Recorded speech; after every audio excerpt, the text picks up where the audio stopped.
दोस्तों, एक बार दो दोस्त होते हैं, सुनील और विक्रम कॉलेज में एक साथ पढ़ते हैं। उनकी डिग्री कंप्लीट होते ही उन्हें एक कंपनी में जॉब मिल जाती है और कंपनी उनको 30,000 रुपये महीने की सैलरी देती है। सुनील का बचपन से ही ड्रीम था कि उसका खुद का घर हो, ऑफिस जाने के लिए खुद की कार हो और इस जॉब से अपने उस ड्रीम को पूरा होता हुआ देख रहा था। तो फाइनली उसने एक बढ़िया सा 3 BHK अपार्टमेंट जो एक प्राइम लोकेशन पर होता है उसे लोन पर खरीद लेता है। और ये देख के उसकी फैमिली काफ़ी खुश हो जाती है क्योंकि उसके फादर ने 40 की उम्र में घर लिया था और सुनील ने 25 की उम्र में ही ले लिया था।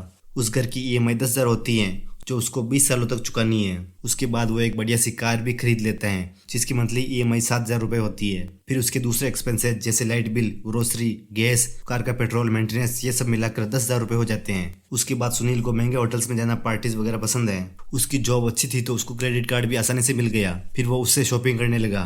उसको टेंशन लेने की जरूरत नहीं है क्योंकि उसके पास एक बड़ी कंपनी में सेफ जॉब है और वो एक शानदार लाइफ जी रहा था। हर वीकेंड वो पार्टी करता या कहीं घूमने चला जाता। पर एक दिक्कत थी, वो ये थी कि महीने के एंड तक उसका पर्स खाली हो जाता, उसका बैंक बैलेंस 0 हो जाता था। दूसरी तरफ उसका दोस्त विक्रम लोन लेने में बिलीव नहीं करता था। सुनील के होम लोन के बावजूद वो लोन नहीं लेता है क्योंकि उसने कई सारी फाइनेंस की बुक्स पढ़ी थी जिनसे एक लाइन उसे हमेशा याद रहती है, ये कि अगर आप दूसरों को दिखाने के लिए पैसा खर्च करते हो तो ये गरीब बनने का सबसे सिंपल और आसान तरीका है। और अपने लिए वो एक अपार्टमेंट रेंट पर लेता है, वो भी ऐसी बिल्डिंग में जिसका रेंट कम हो और उसका रेंट होता है 5,000 पर मंथ। उसका ग्रोसरी, लाइट बिल, गैस वगैरह का कुल खर्च 7,000 रुपये आता है। उसने कोई कार नहीं खरीदी क्योंकि वो जानता था कि इसकी वैल्यू टाइम के साथ कम होती चली जाएगी और इसका फ्यूल और मेंटेनेंस का खर्च भी उसकी जेब पर पड़ेगा। तो वो ऑफिस की बस से ट्रेवल करता है। सबसे पहले उसने बजट बनाया क्योंकि वो जानता था कि अगर उसने बजट नहीं बनाया तो उसका खर्च ज़्यादा हो सकता है। उसने डिसाइड किया कि वो हर महीने एंटरटेनमेंट और शॉपिंग के लिए 3,000 रुपये खर्च करेगा। कभी वो मूवी देखने जाता तो कभी हिल स्टेशन पर घूम के आ जाता और इस तरह उसकी सैलरी के 15,000 रुपये खर्च हो रहे थे। बाकी के 15,000 रुपये वो पूरी तरह सेव कर रहा था और उसने डिसाइड किया कि वो अपने पैसे स्टॉक्स और म्यूचुअल फंड में इन्वेस्ट करेगा। तो सबसे पहले उसने 5,000 के SIP यानी सिस्टमेटिक इन्वेस्टमेंट प्लान में इन्वेस्ट करना शुरू किया। इसके अंदर उसने ऑटो पे सिलेक्ट किया जिससे हर महीने उसके बैंक से सीधे म्यूचुअल फंड में इन्वेस्ट हो रहे थे और 8,000 रुपये को वो खुद रिसर्च करके अच्छी कंपनी में इन्वेस्ट करता था और बाकी के 2,000 को वो सेव कर लेता था। वो अपने दोस्त को हमेशा कहता कि तुम्हें भी सेविंग और इन्वेस्टिंग कर लेनी चाहिए, पर उसका दोस्त सुनील उसको हमेशा सस्ता वारन बफेट कह के मजाक उड़ाता था। सुनील विक्रम से कहता है, मेरे पास गाड़ी है, बंगला है, तुम्हारे पास क्या है? इनकी अलग अलग सोच की वजह से इन दोनों में झगड़ा हो गया और इन्होंने बात करना बंद कर दिया और इस तरह काफी साल गुजर गए। एक तरफ सुनील ने कई सारे अमीर दोस्त बना लिए जिससे उसका लाइफस्टाइल भी काफी महंगा हो गया और दूसरी तरफ विक्रम ने अपने पैसों को स्टॉक्स में लॉन्ग टर्म के लिए इन्वेस्ट कर दिए और अपनी सेविंग से एक बेकरी का साइड बिजनेस भी शुरू कर दिया जिसमें उसने एक एम्प्लॉय को रखा। शुरुआत में उसे काफी मुश्किल हुई प्रॉफिट कमाने में, लेकिन कुछ महीनों बाद वो सेट हो गया। एम्प्लॉय को सैलरी देने के बाद उसके 10-12 हजार रुपए बच जाते थे और धीरे धीरे ये बढ़ने लगा। अब उसकी इनकम बढ़ रही थी क्योंकि अलग अलग जगह से पैसे आ रहे थे, लेकिन इसके बावजूद उसने अपने एक्सपेंसेस नहीं बढ़ाए। वो उसी तरह बस से ऑफिस जा रहा था। ये सब चीजें वो साइलेंटली कर रहा था और इस तरह 7-8 साल निकल जाते हैं। फिर एक दिन पूरे देश में रिसेशन आ जाता है।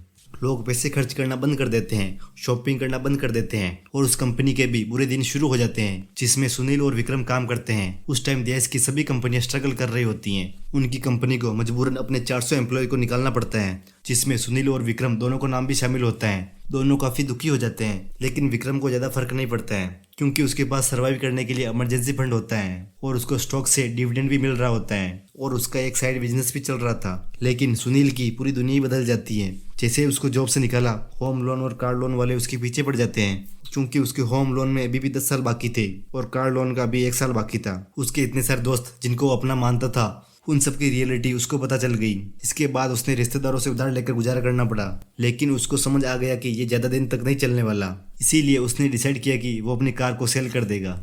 लेकिन रिसेशन के कारण उसे कार भी सस्ते प्राइस पर बेचनी पड़ी और जो पैसे उसे मिले उससे वो होम लोन की EMI भर रहा था। उसका एक एक दिन मुश्किल से गुजर रहा था और वो डिप्रेशन में चला गया। इसी बीच विक्रम को कहीं से पता चलता है कि उसका दोस्त काफ़ी मुश्किल में है, तो वो अपने दोस्त से मिलने उसके घर जाता है। तो वो अपने दोस्त से कहता है कि उसकी हालत बहुत ही ख़राब है, उसकी कोई मदद भी नहीं कर रहा है। तो विक्रम कहता है कि मैं जल्द ही रिटायर होकर अपनी वाइफ के साथ वर्ल्ड टूर पर जाना चाहता हूँ और मुझे एक भरोसेमंद एम्प्लॉय की ज़रूरत है जो मेरी बेकरी का बिजनेस संभाल सके। मुझे पता है तुम दिल से काम करते हो, इसीलिए मैं तुम्हें 16,000 की मंथली सैलरी पर रख लूँ। ये सुन के सुनील काफ़ी खुश हो जाता है और हैरान भी। खुश इसलिए क्योंकि उसको नई जॉब मिल रही थी, हैरान इसलिए कि इतनी जल्दी ये रिटायर कैसे हो सकता है। अभी तो ये सिर्फ 38 साल का है। 13 साल पहले तो इन दोनों ने एक साथ शुरुआत करी थी, लेकिन आज इन दोनों की फाइनेंशियल कंडीशन में ज़मीन आसमान का फ़र्क है। दोस्तों अगर आपने इस स्टोरी पर ध्यान दिया है तो सुनील की फाइनेंशियल कंडीशन खराब होने का मेन रीजन है लोन। सुनील लोन को मैनेज नहीं कर पाया। इसका मेन रीजन ये था कि स्कूल से हमें अच्छी जॉब, अच्छा करियर, इन सब के बारे में तो बताया जाता है, पर कभी ये नहीं बताया जाता कि लोन को कैसे मैनेज करना है। इसीलिए मेजोरिटी लोग इसमें फेल हो जाते हैं और फाइनेंशियल फ्रीडम उनके लिए एक सपना रह जाता है। जैसे कोई यंगस्टर जॉब करके पैसे कमाने लगता है, ये क्रेडिट कार्ड वाले उसे ऐसी स्कीम बताते हैं कि उसे अपना क्रेडिट कार्ड बेच ही देते हैं। अगर आप पर हमेशा लोन रहेगा तो आप ज़्यादा काम करेंगे और ये इकोनॉमी के लिए अच्छा है, इसीलिए सब इसे प्रमोट करते हैं।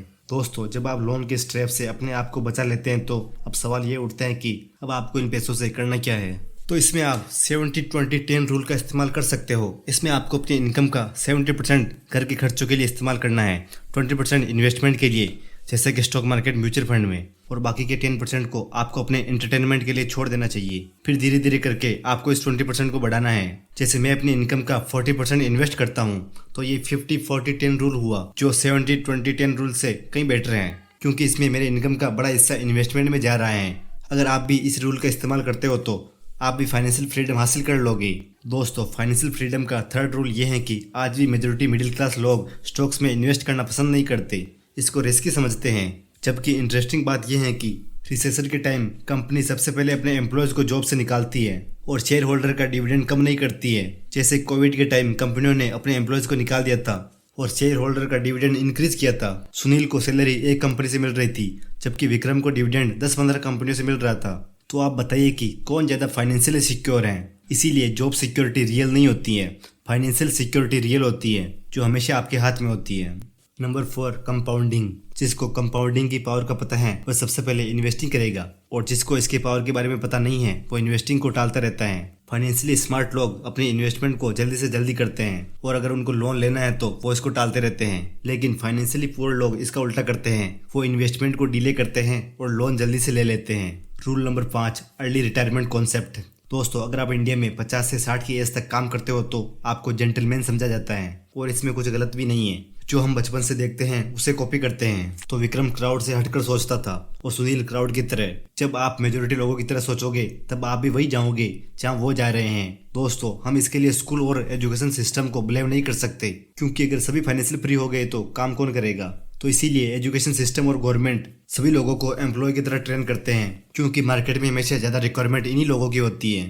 किसी भी कंपनी में इन्वेस्टर बहुत कम होते हैं और एम्प्लॉय ज़्यादा होते हैं। बिजनेसमैन और इन्वेस्टर दुनिया में केवल 1% लोग हैं, बाकी के 99% एम्प्लॉयज होते हैं। सो चॉइस इज यूअर्स, आपको कौन सी साइड में रहना है। अगर आपको जल्दी से फाइनेंशियल फ्रीडम अचीव करना है और उन 1% लोगों में आना है तो उसके लिए आप इस चैनल को सब्सक्राइब जरूर कर लेना। दोस्तों आज की वीडियो में बस इतना ही। उम्मीद करता हूँ आपको वीडियो पसंद आई होगी। वीडियो को लाइक करें, चैनल को सब्सक्राइब करें। Thanks for watching.